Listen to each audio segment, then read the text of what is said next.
Доброго дня. Просимо займати свої місця. Будемо розпочинати за 1 хвилинку. Dear colleagues, good afternoon. We will start in just 1 minute, so would you please take your seats?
Чудово, можемо розпочинати. Пані та панове, всім доброго дня.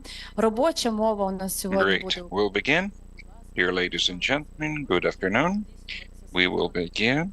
We'll have our conference in Ukrainian, but you're welcome to use your headphones for simultaneous interpretation. We are happy to welcome all our partners and friends at the Child Rights Protection Center, and we'll have our conference dedicated to anniversary of arrest warrants for Putin and Lvova-Belova for deportation of Ukrainian children. What will happen next? Dmitro Lubinets, the child ombudsman, will start. Thank you for finding time to be with us. As far as I see, we have a big number of representatives from diplomatic institutions, and I'm very happy that our presentation is of interest to our international partners.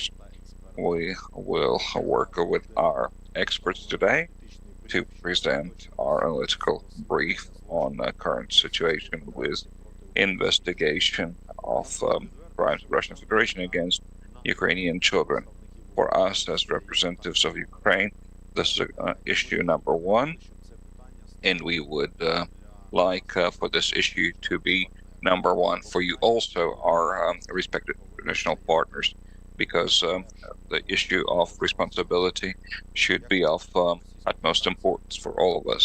As you can see, unfortunately, Russian Federation continues to commit crimes against Ukraine, against Ukrainian children specifically, and this morning, again, Russian Federation has bombed and shelled civilian cities and villages of Ukraine, and city to kill 2 Ukrainian children. One other child is in a very severe condition at the hospital. Are we here just to register another fact or several facts to put another fact, another evidence, another proof that highest leadership of Russian Federation is guiding such crimes, participates in such crimes? I think we should move from just registering those crimes. International community needs to demonstrate that for every committed crime, there will be punishment through various instruments of justice. So in this research document, we have 5 parts dedicated to registration of crimes against Ukrainian children committed during the time of Russian aggression against Ukraine. We have analyzed the legal foundations and outcomes 1 year after the arrest warrants have been issued. The time runs away. And unfortunately, and this is my opinion as Ukrainian ombudsman on child protection, what has changed? Do we see any progress? Do we envision future orders, arrest warrants? Do we consider that only 2 persons committed these crimes? Of course not. We understand that a huge number of people, thousands, hundreds of representatives of Russian power are committing these crimes together. So what are the next steps? Where are new arrest warrants? What is going to be justice for them? These questions should not be rhetorical. And the perpetrators of those crimes continue stealing Ukrainian children. They continue delaying return of stolen Ukrainian children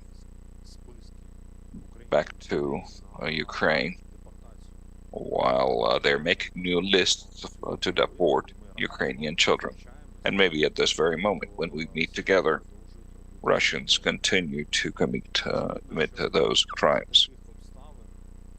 And it's evident that in such circumstances, Ukrainian partners need to extend more efforts. We need to find new tools and find new approaches. We hope that international community would help us in this regard. At this time, dedicated tribunal against Russia for their crimes in Ukraine, this decision is not made, and so the only real court proceedings or criminal proceedings are in this investigation of deportation of children. International Criminal Court is not just court institutions, but it's international institution that is participated by many leading countries of the world, and so that the International Criminal Court has many powers to expedite this work, to extend this work. And I ask you to talk to your president, to your parliaments, to your government leaders to increase progress in this regard. I believe that an analytical brief could be a good tool in your work, as we all try to convince our leaders to extend their efforts. Would you please use this document and find new arguments for your colleagues to improve these procedures? Ukrainian law enforcement agencies at this time are investigating 3,800 criminal proceedings, and that's only on crimes of Russian Federation against Ukrainian children.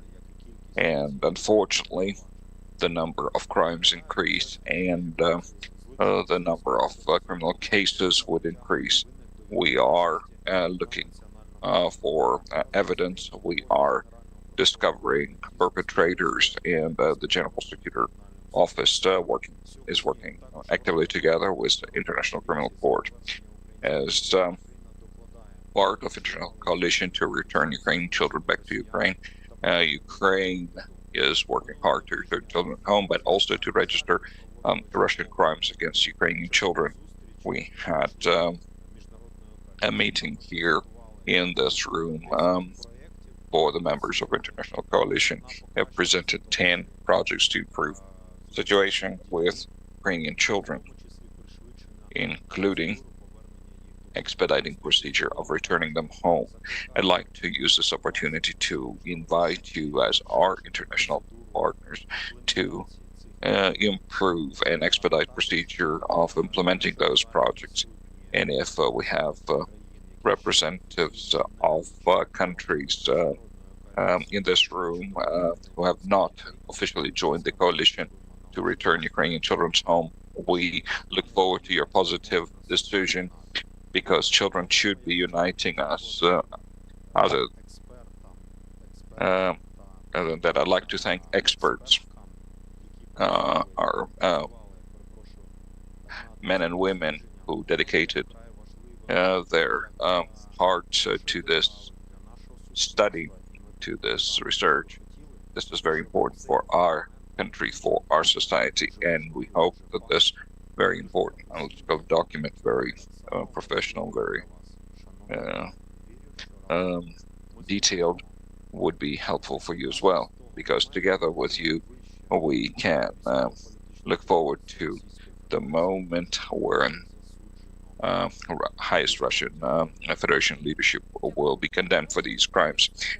Thank you very much. Thank you, Dmitry Valerievich. This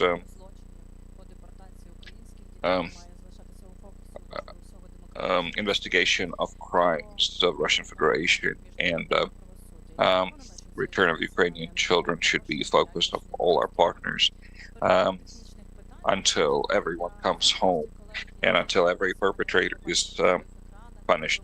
I invite you to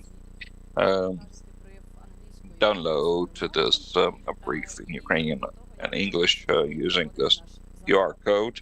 And the other thing I'd like to apologize for, fortunately I cannot stay with you all the way through this meeting, but my representative, Irina Mikolaevna, will present our institution worthily. Thank you for your trust, Dmitry Valerievich. Now, here is our agenda. We have 10 minutes for every speaker. Then we have questions and answers, and we'll have informal discussion to discuss these matters further. So I'd like now to invite Olga Ivasovska, Director of Public Network Opora, and she will talk about gathering evidence of crimes against Ukrainian children and how to use this evidence to return children, but also to punish perpetrators. Would you please share with us? Thank you. We'll answer your question, but before that, I'd like to refer to my legal colleagues. It's important to gather evidence for International Criminal Court, but I'd like to invite our international partners and our diplomats to use their national jurisdictions, because if you have Ukrainian children in your territory, they might need support and help of your legal and law enforcement agencies. So, and we need more courts to investigate and punish for those crimes, because of course this is the crime against this generation of Ukrainian children, and this is not just crime perpetrated by two persons. Of course, International Criminal Court has powers to prosecute not just the nation, but specific individual persons. And some people have immunity. For example, President Putin, his immunity can be overcome by International Criminal Court. I'd like also to refer to Ukrainian statistics. I will give you data as of 11th of April, and Ukrainian law qualifies these crimes as war crimes. Of course, this is a very wide definition. Ukrainian Parliament needs to work in more detail. So we'll need a wider list of war crimes and also to introduce crimes against humanity to give more specific qualification of these crimes in our criminal code. But of course, Geneva Conventions are also part of our um, legislation, so we can use Geneva Conventions and protocols to it. Uh, but still, it would be better to introduce crimes against humanity in our criminal code and also to ratify Rome Statute, because Article 8 would give us a list of war crimes that are investigated by ICC in that particular case. If we talk about Article 8, then murder and disabilities caused by Russian soldiers against our children, and that would be attacks threatening health and well-being as well as life of those children, attacks with purpose of hurting Ukrainian children, and that would be attacks against Ukrainian energy infrastructure and other infrastructure, and night attacks against residential areas. That is nothing else. That's crimes against humanity. In Dnipro, this night, we have missile that hit a residential building, and 2 children were killed. This is another evidence that Russia attacks civilians, specifically children. Before that, we had similar attacks against Chernihiv and Odessa. For Ukrainians, though, this is not statistics. This is reality of war to which we need to respond, and to invite our partners and our law enforcement and legislative branch of government. We need to prepare a foundation of punishing these crimes and to make this punishment inevitable. We also need to talk about the issues of deportation of Ukrainian children and statistics that are given through official government agencies, through Child Rights Protection Center. And at the 11th of April, we have 19,554 deported and forcefully driven posed children. There are some facts about which I know from colleagues and partners who work with survivors. When Russian Federation is working to change identity and the personality of children, some successful cases when children are returned to their families, these children recognize those their parents. So these all kinds of physical and psychological violence are terrible, and this is done systematically in Russian Federation. They use propaganda and other tools against these children. Fortunately, that brings us back to beginning of 20th century. We have victims, we have witnesses, we have survivors who are willing to testify in parliaments of your countries about their personal experience. Very close to after this presentation, we'll have a visit to Sejm of Lithuanian Republic. We'll have a young lady with us. This 17-year-old girl that was captured from Ukraine, and she was taken to Crimea to re-education camp.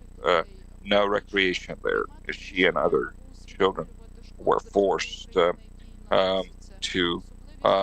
recognize the evil of Ukraine, the evil of Ukrainian culture, and all the actions in these re-education camps were directed at forcing children to deny their Ukrainian identity. she ran away from this camp, and she ran away from Russian Federation. She crossed the border by herself. This child is a hero that committed certain actions to become free, but unfortunately, very few children would have enough courage and competence to run away from such a camp and to return to Ukraine her own. Now she's officially adopted by Ukrainian citizens. Unfortunately, we have very few success stories like this. Official statistics says that 542 children were killed at 11 of April against. So we'll have to add several other children who were killed in Dnipro and other cities, and 1,290 wounded children. 85 нападів і обстрілів закладів. Also, we have documented multiple attacks against educational infrastructure, kindergartens, schools, and over 3,000 criminal cases were opened to investigate these cases. My colleagues in Opora also had a different type of research. They looked into how they try to change the identity of Ukrainians in occupied territories, and they do this through militarization of children, Ukrainian citizens residing in the territories which are not controlled by Ukraine, and it's a huge tragedy. And with that, we will have to deal somehow in the future. And also, based on the official data, there are 15 recorded cases of recruitment of children. Apologies. 15 criminal cases on sexual violence. And then there were many cases of engaging children into some military activities after the so-called reform program. So the Security Council, the UN Security Council, is not effective because Russia sits there and they have a conflict of interest with regard to this act of aggression. And on conflict back in 1999, a separate resolution was adopted. And after that, the additional resolutions were adopted. But nevertheless, UN Security Council recognized the 6 violations of which we speak in our brief, and they directly have to do with children, and we must pay attention to them in the course of investigation, the national or universal jurisdiction, because that category of population should really feel protected and care on behalf of those organizations and institutions and international mechanisms that are supposed to have it as their mission. They were established for peace and security, and children, the most vulnerable category of civilians, they must remain in the spotlight. Thank you. Thank you for this wide-ranging presentation. Unfortunately, today's statistics does not show the actual state of things, the state of affairs. We don't have access to those territories, and we cannot now tell about the numbers, the real numbers, how many were recruited, how many were assaulted, how many became victims of sexual violence. Now I'm asking Katerina Roshevska, who will talk about what is gonna happen next. It's been a year of issuance of the arrest warrants. Yes, we call it What Happens Next. That's the name of the presentation. And allow me to use broad brushstrokes to explain the background, what happened before, because we must know about the past if we want to know what's going to happen in the future, because impunity and the feeling of impunity created that scale of deportation and forced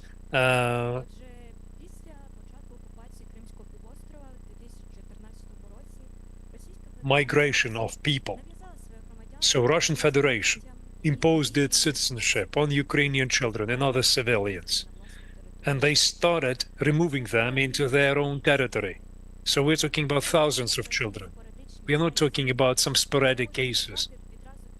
We may already speak about specific programs which they use.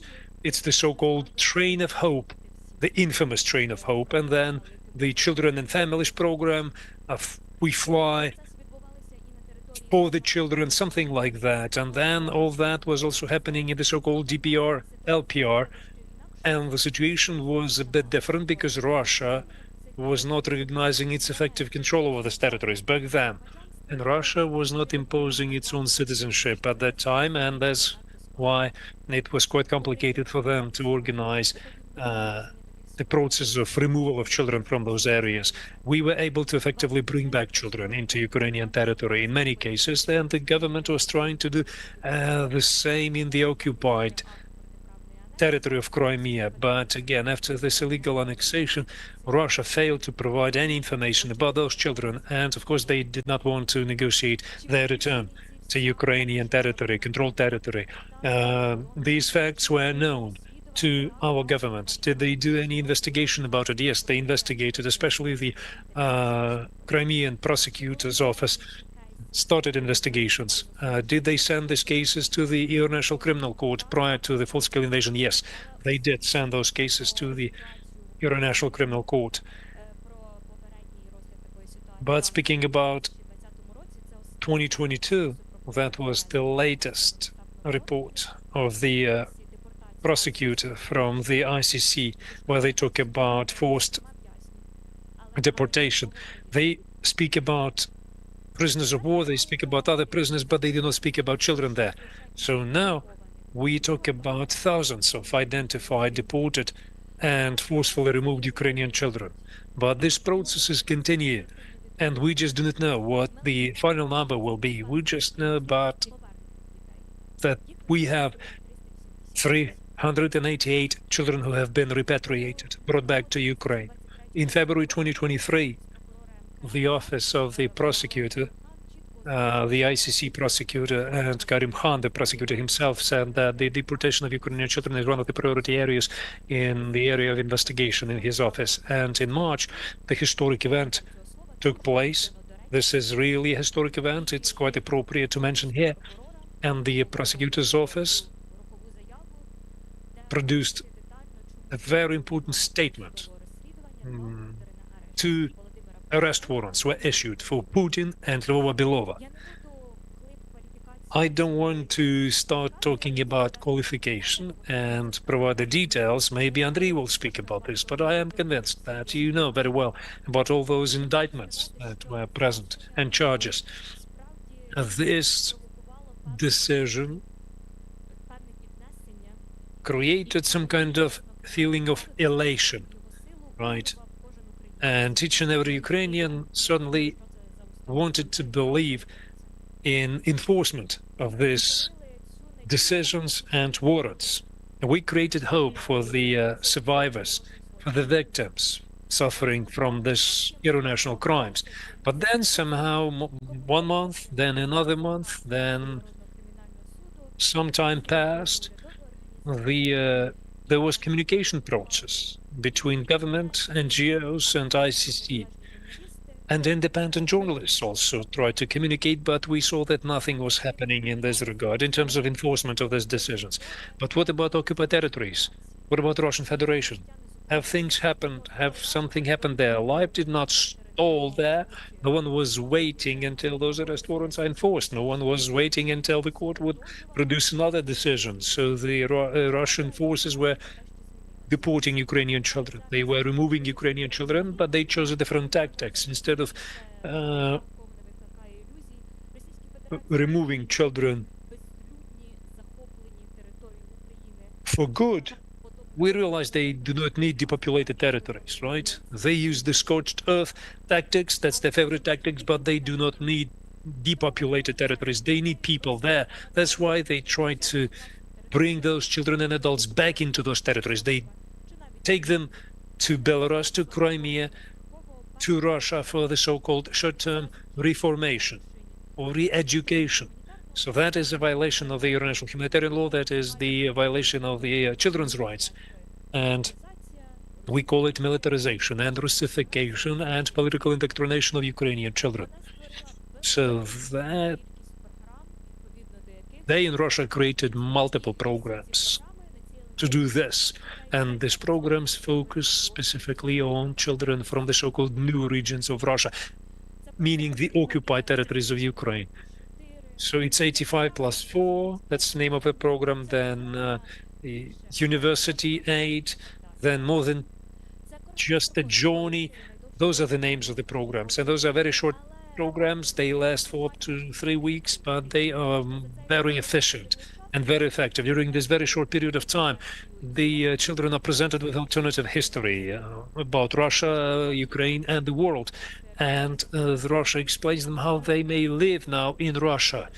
And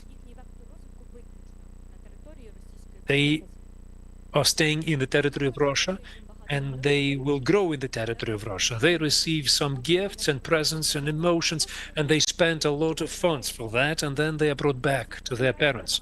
Russian Federation is trying to change the narrative, and each and every time when some bad communication happens, or when they lack some information, they fill in these gaps with their own propaganda. They say that there is no deportation, and there was never any deportation. Those are myths, and they show it on Russian TV, and Maria Lvova-Belova is the favorite host in their TV shows. And the narrative has changed from the president said to rescue children and adopt them with regard to citizenship, to a different narrative where the president said reunite the families in Ukraine. They say in Ukraine, and they do not say returning or repatriation, because in their understanding the children were not deported, and if you're not deported, you're not repatriating anybody, so you're kind of not repatriating people from Russia into Russia again. So these children now have all been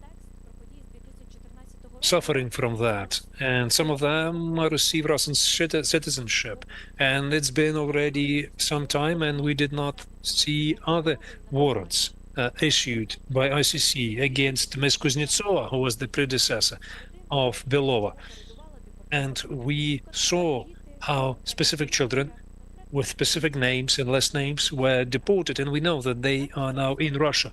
The same person, Kuznetsova, is now very active with regard to imposing Russian citizenship on Ukrainian children and with regard to their political indoctrination. You may just visit her webpage in any social network, and you will be able to see her in a t-shirt with the Z symbology, or Z symbology. She is supporting Putin, his policy. She works through their so-called parliament, and she's assisting in so-called investigations of the so-called Kiev regime. So she deserves to be arrested, same as all of their other so-called children ombudsmen and some other subjects which are not recognized in Pushilin and Pasichnik and other individuals. So there are so many people with regard to which the court should issue arrest warrants, but as I said, nothing is happening so far. And to finalize, I must mention that these individuals reside not just in the occupied territories of Ukraine or in the territory of Russia. We also have such individuals, such as the self-proclaimed president of Belarus, Lukashenko, who, through his actions, is assisting in the removal of Ukrainian children and sending them for reform, re-education, and the so-called rehabilitation, which is a disguise for military indoctrination. I don't want to manipulate with terms. It's probably going to be hard to prove a deportation in his case, but the uprooting of Ukrainian identity and a systematic violation of children's rights and discrimination following two parameters: discrimination of children per se and Ukrainian children, Ukrainian citizens. So that is a crime against humanity. So we can charge him with that. So let's think about it and let us not stop. And let's understand that this hope that we received, it's important for people who became victims of Russia's crimes. No political considerations, no fears of escalation, no other considerations should stand in the way of justice, because those are the things that will pass, but the damage that Russia caused to these children will stay with them for good.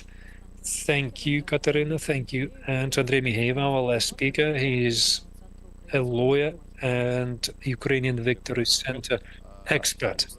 Right, thank you so much. Now it's the time to respond to question what's going to happen next after those arrest warrants have been issued.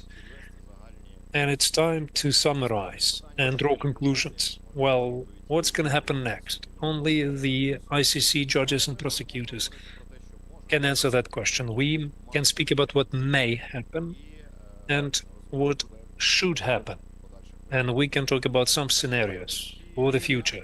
First and foremost, is it feasible to enforce these arrest warrants for Putin and Lvova-Belova?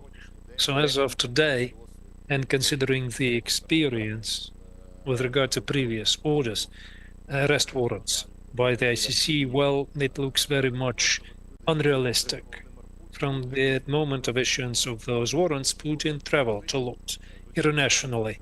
Of course, we talk about travel to the satellite countries and their strategic partners, such as China, such as Kazakhstan, United Arab Emirates, and Saudi Arabia.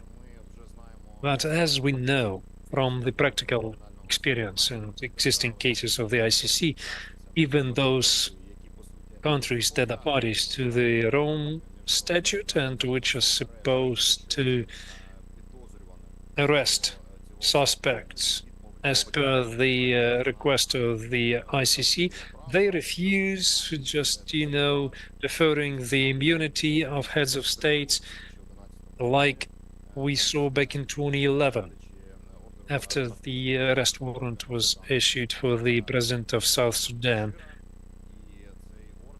And this order was not enforced by the South African Republic. Speaking about Maria Lvova-Belova, with her it's a bit more simple. She's not covered by the personal immunity as head of state.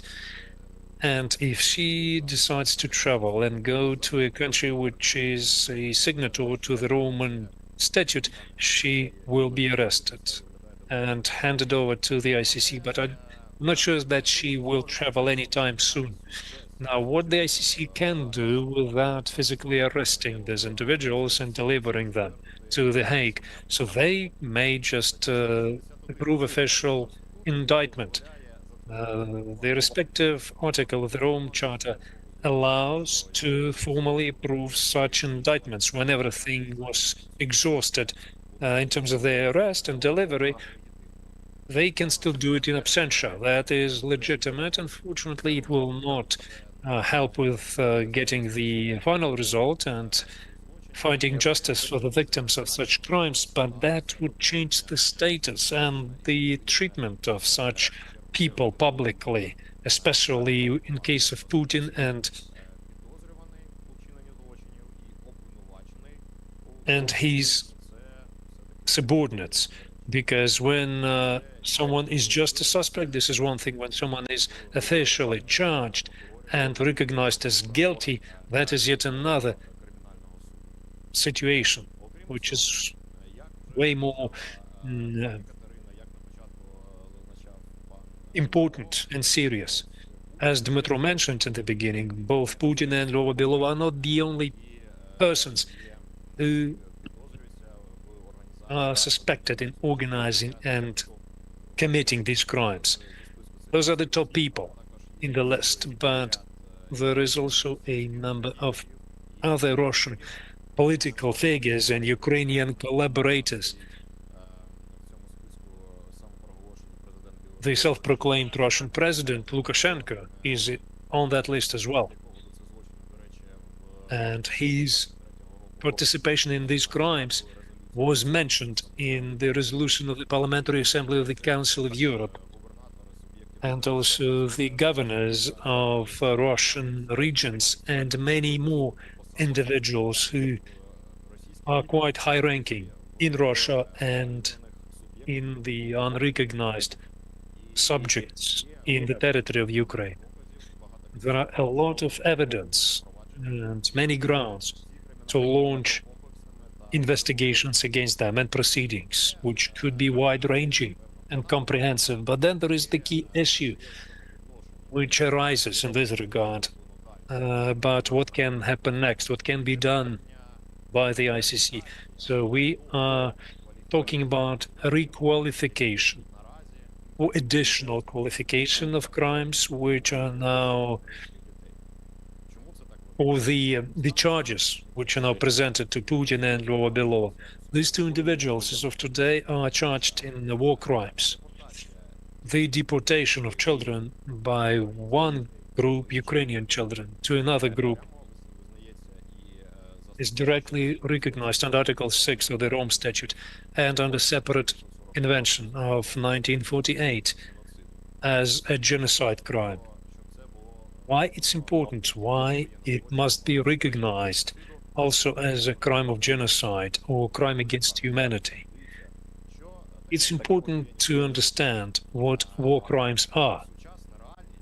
Modern day realities, unfortunately, today recognize that while war is a permissible form of international relations, somehow the world was unable to come up with a different format of cooperation which would not allow for any wars. And international humanitarian law is now introducing some framework, the rules of engagement, so to say. So they have identified categories of individuals who can be attacked legally, the combatants, and then the category of people who cannot be attacked, non-combatants or civilian population, including children. So the violations against them are the war crimes. So military or war crimes, they are of a certain nature and certain character, right? So from that standpoint, you can still commit some legal, legitimate acts, but that's where there is a gray zone. We have so many questions. Whether that was justified, whether that act was not justified or was justified, and whether that was within the objective of gaining military advantage, and whether it was prevailed over the security issues and so on and so forth.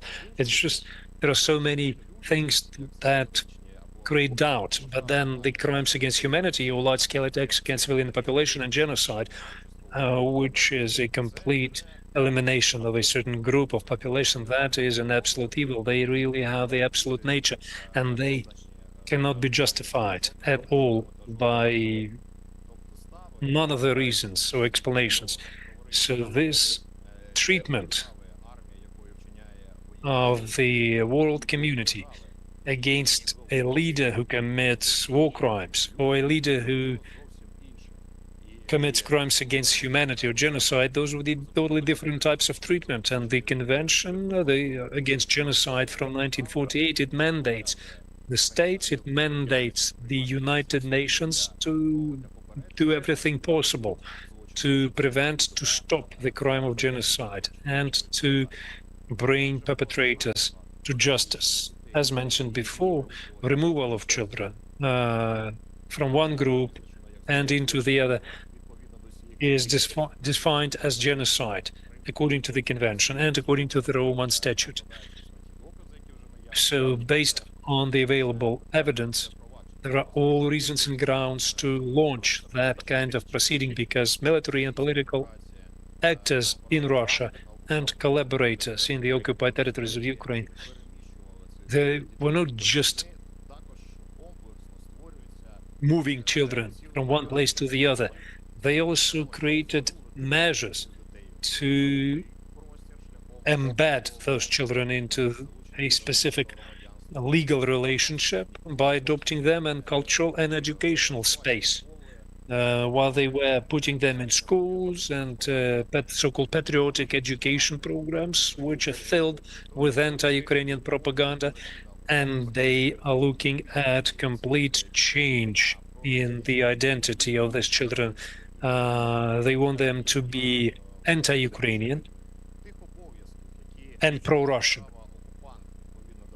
So the occupying state, if they want to evacuate children, and the justification is they are trying to rescue them from war, so then there is an obligation to reunite them with families, and Russia is not fulfilling these obligations. And they do everything possible to make sure that these children stay in their state and in their territory. So we are not prosecutors, we're not judges of the ICC, but based on the expert assessment of all the facts, we may conclude that there are grounds to launch the genocide proceedings. And we have enough evidence that was already submitted to the ICC to support this. And also it could be recognized as a crime against humanity, because that kind of deportation and removal of children is happening on a regular basis. It happens on a large scale from a small territory or from a small area in the territory of Ukraine. And that could be a good solution for the ICC. And let's be realistic. The crime of genocide is very hard to prove procedurally, because it's very hard to prove that they had the genocidal intentions. They had the intention to eliminate Ukraine, in part or in full, Ukrainians as a group, without physically killing people. That's complicated, but crimes against humanity, that is a very serious crime in the hierarchy of international crimes, and the responsibility for crimes against humanity is very strict, same as for the genocide crimes. And let's not forget that the Holocaust committed by the Nazis against Jews was recognized as a crime against humanity, and the top-level German command was sentenced for that. So speaking about Putin and Lvova-Belova, so they still can be charged with crimes against humanity. That is a very practical option for holding them accountable. Now, what do we have today? From the very beginning of the war, Ukraine has become a showcase for all types of crimes against children, not just deportation or removal, all kinds of crimes that are mentioned in many documents of the UN. And this topic attracted a lot of attention from the international community, and a lot has been done by the Office of the Ombudsman and the Prosecutor's Office and the international commissions and many more. And issuing the arrest warrants, it was the climax of all those efforts. It's a historic event, because for the first time in its history, the ICC issued arrest warrants against a leader of a very powerful global country, a nuclear state, and a permanent member of the UN Security Council, but they did it anyways, because all other means had been exhausted by the time. But it's been more than a year after the issuance of those warrants, and there is no visible progress, unfortunately. And more to that, the interest to this topic is unfortunately dwindling away, because there are no more steps, specific steps, which could be brought to light. And we're talking about the most brutal and really bad crimes committed against children of Ukraine. And as Mr. Lubinets mentioned, that is the only proceeding using which Putin could be charged and sentenced as a war criminal, and that needs to be explored as much as we can. So we, as the authors of this research, we have drafted numerous recommendations for the General Prosecutor's Office, because they are in contact with the ICC, and for the ICC as well, and the partner states and the participants of the Rome Statute. who participate within the assembly of the participating states. So we're talking about expanding the indictments and charges to other persons connected to those crimes, then requalification of these crimes into genocide and crimes against humanity, and creating a program to compensate the damage caused to the victims. So there has to be a target fund created for this purpose from the ICC, and we do not know what's happening in the back rooms of the ICC. Maybe lack of visible progress is connected to huge workload that they are now facing. There are other proceedings in the ICC, but the participating states, they should make decisions about funding and creating additional panels, commissions, and spending more to get this job done. So we are asking the participants of country participating in the Rome Charter to create resources, to create additional bodies and structures to speed up the investigation of such crimes and hold the perpetrators accountable. Thank you for your attention. Thank you, Andrei. І чітко. Колеги, настав час питань-відповідей. Будь ласка, у нас колеги є в Dear залі. colleagues, thank you. And now we'll have a questions and answer session. So thank you, Andrei. Please raise your hand if you'd like to ask a question, and we'll give you the microphone. Please. 1+1. Svetlana Berezivska, TSN. I have two questions. At this time, is there progress in returning children home? The numbers stay the same. Are there any new ways of bringing children home? And the second question, how many children were adopted by Russian families? Or maybe they were taken into foster homes, returning back to Ukraine. We are working hard to return more children home. But position of Russian Federation, they're returning children that are demanded by parents and that they choose from the list that Ukraine provides. So Ukraine submits a list of children to Russian Federation. According to our information, children are in occupied territory in Crimea or in Russia. Then Russian Federation says, we don't have these children, give us a new list. And sometimes they find children they can return.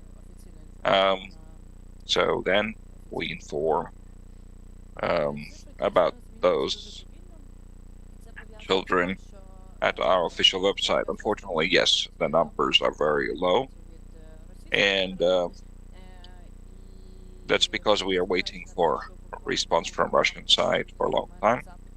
Although we make requests on institutionalized children from Oleshki and Kherson orphanages, but these groups of children are not being returned. Only few children at the time. I think two children were returned from Kherson orphanage, but this is not a group of children that is forcefully moved to Crimea and they reside there. The slow process is due to the fact that it's not only up to Ukraine, but we have created an international coalition to return deported children, and we have negotiations, not only on specific projects, but also we are looking for mediators and other countries and international organizations that could serve as intermediaries in returning children. I think this is all we can say at this time. I will respond to the second question about adopted children and children in foster care in Russia. Here we have several issues. Russian Federation by itself is giving certain numbers. So at April, according to Maria, according to Lvova-Belova, they have adopted about 300 children since 18th February 2022, but this is number that is too low according to original Center Children's Right. We have seen children that have been transferred to Russian families in 2022, 23, and 24. That's about 1,000 children. Well, they are transferred to Russian families. But this would be adoption or foster care. So foster care or adoption. And because temporary foster care is not possible in Russia further than 6 months. And then in occupied territory, new children are being removed from families, and they were forced to receive Russian citizenship. And as soon as they lose caregivers in Crimea or in the east, then these children are moved to Russian adoption database and they're adopted.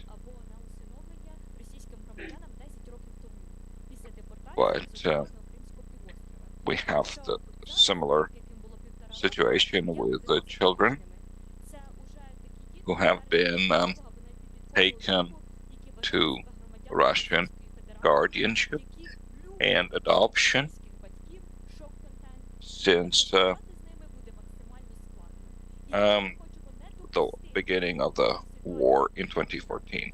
So now these children have been in Russian families. They love their Russian parents and they don't want to come back to Ukraine. So we need to work actively. We have 19,000 identified underage that have been forcefully removed from Ukraine. And so this is a number we want to achieve, not 300 that we have officially at this time.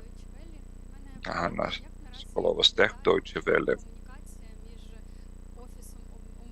How do you organize communication between Ombudsman Office and Ukrainian media and International Criminal Court? Do you communicate with them? Do they listen to your advice? Are they present in this session or not? I think every organization has its own communication, but I'd like to say for us, we work together with International Criminal Court. We as Office of Ombudsman share facts about deportation, forceful removal of children. We work with the General Prosecuting Office, and they transfer all the evidence directly to ICC. And then we use our center for survey. So this is positive, actually, experience with ICC within our mandate. Thank you. I'd like to add how we communicate with ICC, and that Office of Prosecutor General is the official communicating agency, contact point of Ukrainian state with ICC, but also we have official representation of ICC in Ukraine by authorization of Prosecutor Han, but these would be field agents. They gather evidence, and their work is under high secrecy, classified information. There is procedural guarantee given to all the witnesses and victims. So there is no direct communication on the matter from ICC, and it's impossible to imagine such communication while the case is still investigated. So today we have one-sided communication. Office of Prosecutor General gathers all the evidence and transfers it to Hague office of ICC, and then they make decisions. There is no mutual communication. There are no mutual events, but that's not due to difficulties of relations with ICC, because there are none, but due to the fact that ICC is a criminal justice agency, and their confidentiality and secrecy rules apply. And we can see also this relationship and dynamic. In September 22, we visited Hague and met with members of Secretariat in ICC. You remember, in the beginning of ICC, in the beginning of full-scale invasion, Karim Khan asked Ukrainian citizens contact ICC directly with evidence of full-scale invasion crimes. But then at the Secretariat, they told us that they have only two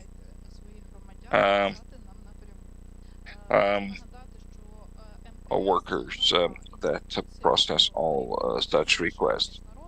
Compared to other international organizations, ICC is quite young institution. And let's go to the statement of Andrei.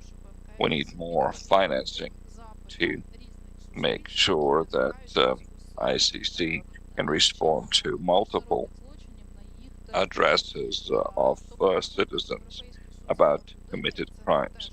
For example, European Court on Human Rights is more developed and able to process applications of citizens, but these two institutions at this time are overwhelmed with applications, but their roles are different, and you can address the court regardless.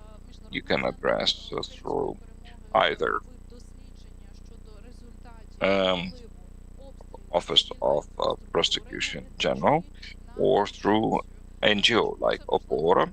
For example, we made analysis on Russian attacks against civilian infrastructure, and we submitted our report to relevant authorities.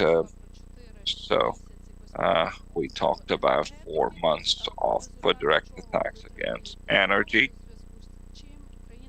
facilities. Ukraine had constant blackouts, and 2 million citizens moved out due to those blackouts. And we have received big data analysis from Vodafone, for example. As a result, we have a connection between attacks today, and then next 3 days, you have 60,000 more outflow of Ukrainian refugees from Ukraine to other countries. And we have submitted our report to Office of Prosecutor General, and they transferred this report to ICC. ICC is complementary justice institution to help with the work of national agencies like our police and others. And so we have internal information exchange between law enforcement agencies in Ukraine and ICC. We also have the Center of Documented Crimes of Russian Federation outside, registered outside Ukraine, because we are working with refugees that, for example, are in Poland, and they submit their evidence and their testimonies there, and then we submit it to Polish authorities, and it goes to ICC as well. And we have citizens who have given evidence in Poland or in Germany.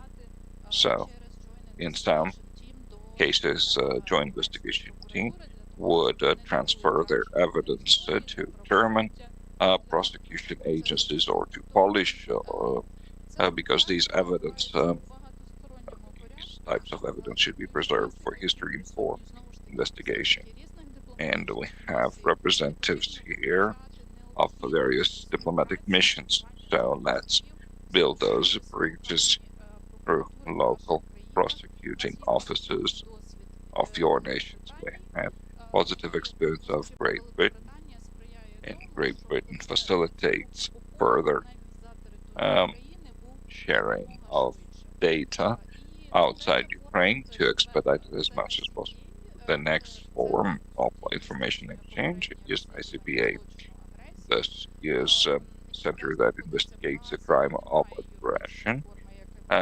It's located in Hague, but and this evidence is given to ICC. So there is process, and we have some success, but it would be also good to have some informal information exchange between Ukrainian NGOs and ICC. Our organization has been working with ICC for 8 years as members of the International Coalition for International Criminal Court, and since the beginning of full-scale invasion, this information exchange has increased. We give information, and we are invited to share our evidence, and we have feeling of partnership, so they can request information from us, and we share what we can to improve their position. We also sometimes discuss the elements of crime and strategies of proving the crime. So we have partnership atmosphere, and we understand that we are just a source of information, and evidence is evidence, and the level of proof is quite high. I see many familiar faces in this audience, and we're grateful for this openness and increased cooperation with ICC, with UN monitoring mission, with independent UN Commission for Investigations. So comparison would be different, and it's hard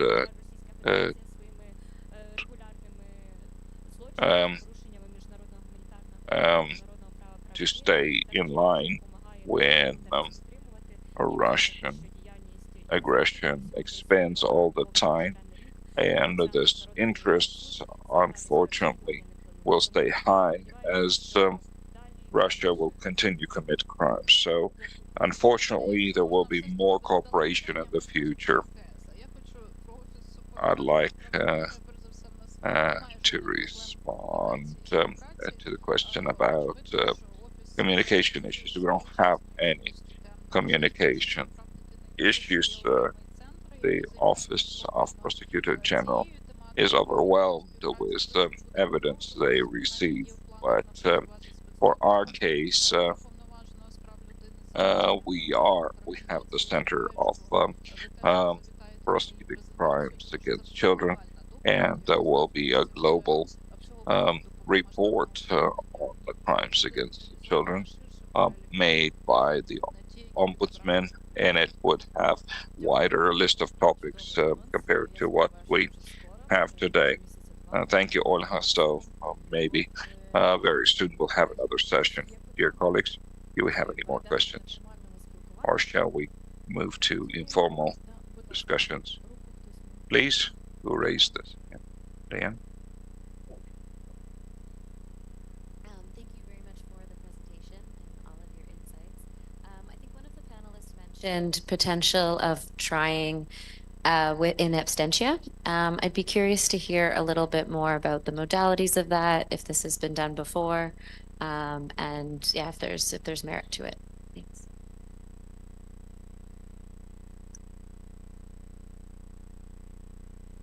Thank you very much for your question. I'll answer in English. As for the trial in absentia, that's a very complicated question, which is currently considered as one of the main barriers for condemning Putin in the future special tribunal for aggression. It's the main cornerstone of the discussions over its model.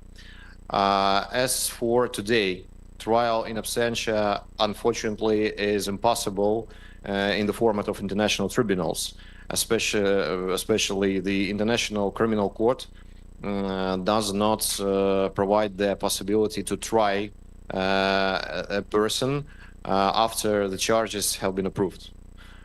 So it's the right of each person to stand before the court, stand before the trial personally, to provide answers, to make objections, and so on.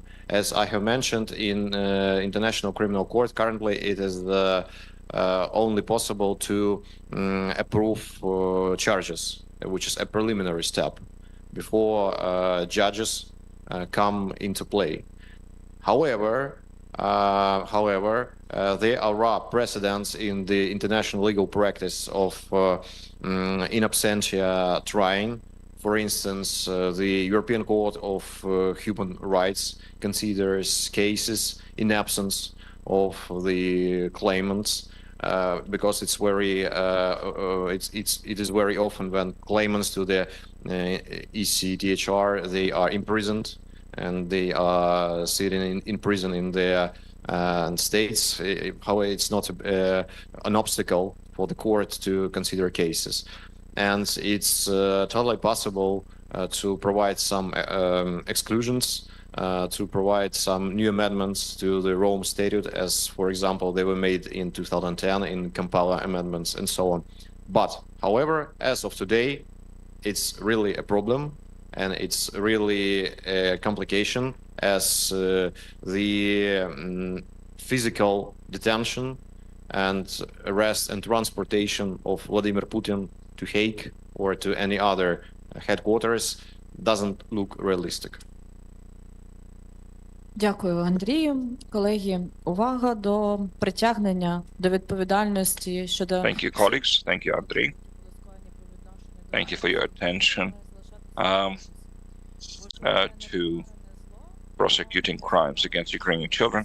And it should be our primary focus, because every unpunished crime will give the message to potential aggressors that they can disregard the norms of international law. So we ask you to support this attention at the level of your nations, and please support our nation. Thank you for your attention, and I invite you to informal